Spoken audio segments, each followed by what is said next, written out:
Hi everyone, my name is Michael. Welcome to episode number 2. Basically today we're talking about the impact of energy on everyday living or life. We'll also be talking about spirituality, the meanings, and also the meaning of religions. Again, when I work or when I talk, there's no right or wrong answer. It's not to say what's better and what's not. It's purely a guide for people to listen and to understand. Now, the first thing we're going to talk about is the difference between spirituality and religious. So the first thing we're going to talk about is the word spirituality and what it means. So the definition of spirituality means of or consisting of spirit or soul. Number 2, standing in a relationship with spirit. Non-material, a spiritual attitude relating to the spirit and that of the natural moral, or as the centre. So we look at it and so what does it actually mean? So some keywords we picked up here is consisting of spirit. Now, consisting of spirit is everything. Your mind, body and spirit, everyone, every people, it's everything that's organic or living. Okay, it's a connection. Okay. Now, the centre of the moral talks about your own spirituality and what you think and what you do and what drives you in life from a spiritual aspect. Okay. Relationship of spirit basically talks about how you interact and how important spirit is to you in life and how it helps you with decisions and how it guides you in life. Non-material talks about believing in something that you cannot see or seeing the invisible. For example, we see people all the time, cars, money, they're all materialistical things. Okay, working on your spirituality talks about non-material, so things you cannot see, but things that you believe in. Okay, it's very important that you remember that. And finally, spiritual attitude talks about what your attitude is and how your emotions, your feelings and your listening skills impacts your life and others that you interact with. Okay, so hopefully that clears a few things up. Okay, moving on to religious. Religious means of or relating to religion. Number 2, believing in religion. Curious to do something devout. Number 3, very conscientious in religious care. And finally, number 4, being in a religious order or religion order.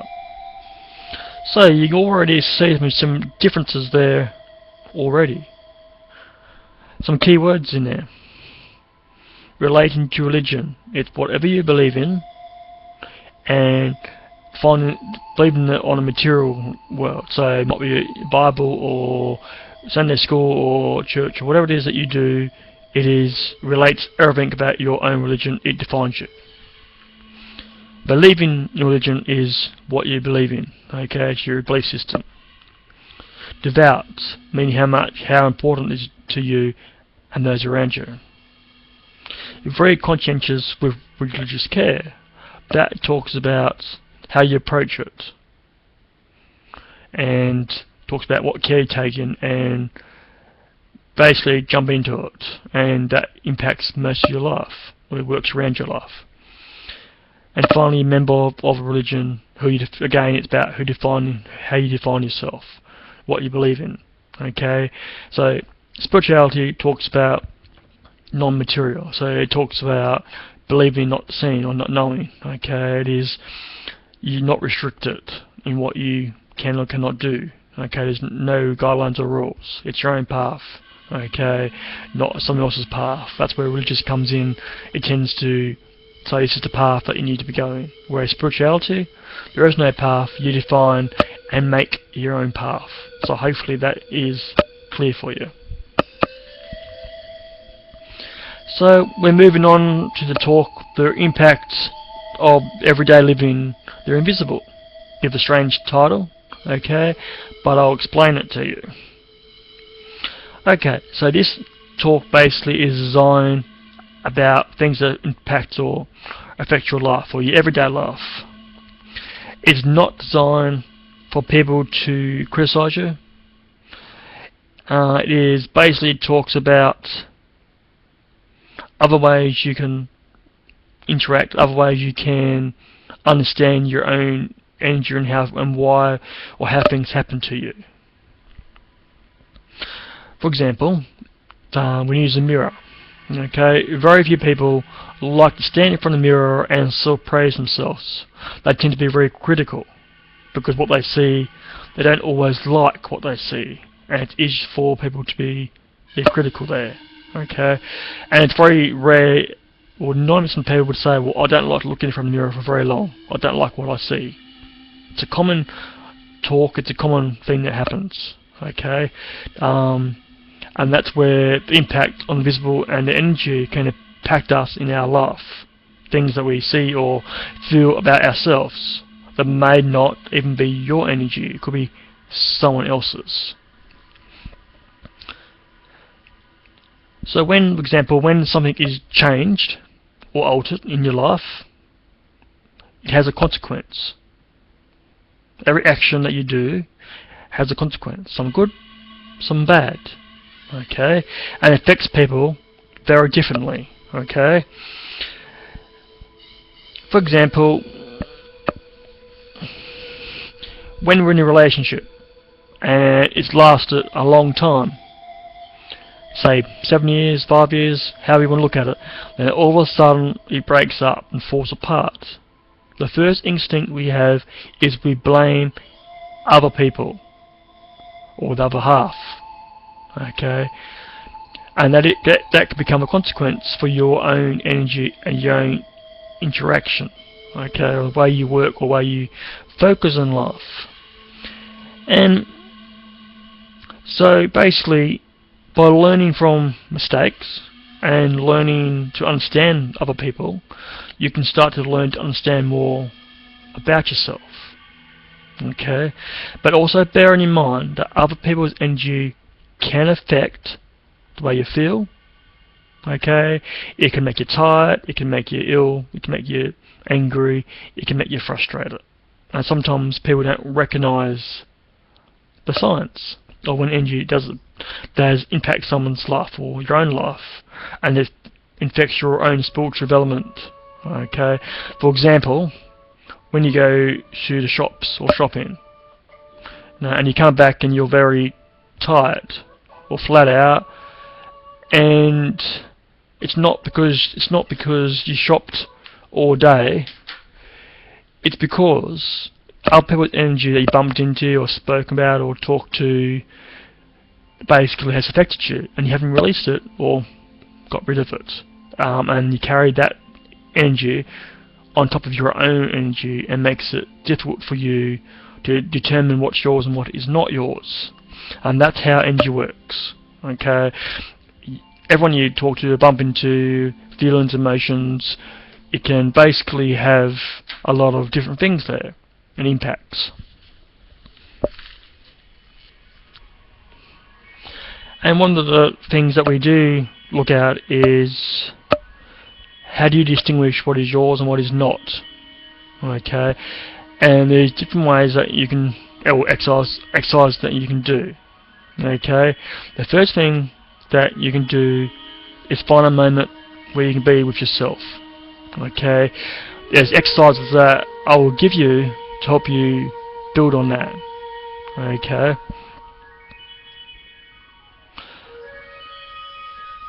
now moving along here, the first exercise I just want to show how energy affects you is a simple exercise. All I want you to do is clap your hands 3 times. So it's 1, 2, 3. And let's slowly draw your hands away. Just you can close your eyes and slowly draw them back in until you feel a deflection. Once you feel the deflection, that's energy. In your hand you've got chakras that can activate it, and that's how energy feels. It's a very easy way, and the aura is like that, and that's how you can pick up the actual energy there. Okay, so just slowly bring your hands together and you feel a slight deflection, and that's energy. A very simple exercise to show you what energy is and how easy you can affect us. Okay, and just to close the energy off, 1, 2, 3, and that just closes the energy off to your hands. Okay, the art of touch or healing is a very important one to use. Okay, there's also an easy way to absorb other people's energy, unfortunately, as well. Someone who's an empath has a tendency to be very ultra sensitive to other people's energies, and some people don't realise what impact that has on empath who's not experienced about energy. It's really important that everyday people learn to understand their own energy and what it feels like, and that's one area to feel what energy feels like. You can do the exercise in bed with your hands, so you get to feel like it, and you also can just go away, listen to some music, and just have your own space just for the moment and release the energy. So this energy is not mine, I do not need it, and then you release it, and that helps you become centered and grounded, which is important to protect yourself. Another exercise that you can do is a simple meditation, visualization meditation. Okay, based on what you would do, you would simply close your eyes. Okay, you would hold your breath for 3 seconds and then release for 3 seconds, and then hold again and then release until you get a natural breathing rhythm. And if at the start it feels a bit strange because it's not your normal breathing, okay, so it's holding for 3, releasing for 3, holding for 3, and you continue. And then as you close your eyes, visualize a pool, a lake, a river, a creek, whatever, anything that's got water, visualize. The water represents healing and sensitivity. Okay, so once you visualize whatever water feature you wish to visualize, there's 3 colors that we would normally use to help you. First of all, you'll visualize the color yellow, starting from your toes, slowly working the way up to tip of your head and back down again. Then the color yellow represents protection. Okay, and once you've gone from toes to your head, you release the color.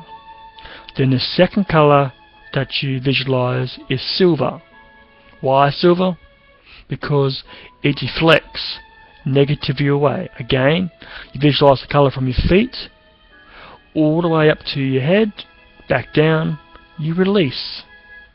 And then the very last color you visualize is pink. Why pink?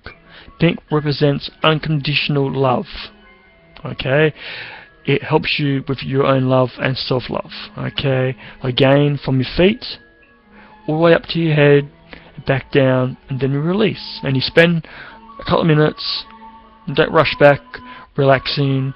It's a very simple exercise to be used to help you minimize the impact of everyone else's energy. Okay, and that's the important aspect that we want to talk about, is the impacts and how easily it can affect people.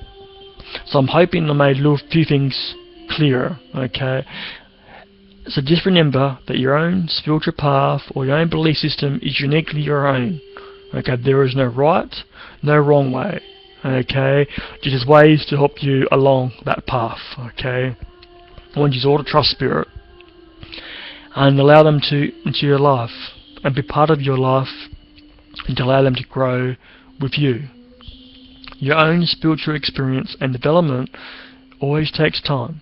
It doesn't happen overnight. Okay, so it's very important that you understand that. It does not happen overnight. It's slow progress, and it can be a frustrating, lonely path for people to follow. But ultimately, it's up to the individual how they go about it. Okay, so I'm giving you 2 examples of how energy can impact you and what you can do to prevent that energy from affecting you. I really hope that this little segment helped you. Again, if you've got any questions, you can contact me on Google+, Facebook Michael Barnett, or Twitter Celestial Oz. That's CELESTIAL Oz. Okay, I'm happy to ask questions. I hope people read the video and learn from it. I've got lots more to share with people, a lot more exercises to help people, and I'm always happy to talk to people and to build on them. I love this work, I love helping people, I love my own spiritual path, I love that Spirit brought me here, I love the healing aspect and the wisdom and the knowledge that we gain. I wish everyone the best, and I hope that you all learn something. Many blessings, good night or good day depending on where you are. Love and light, Michael.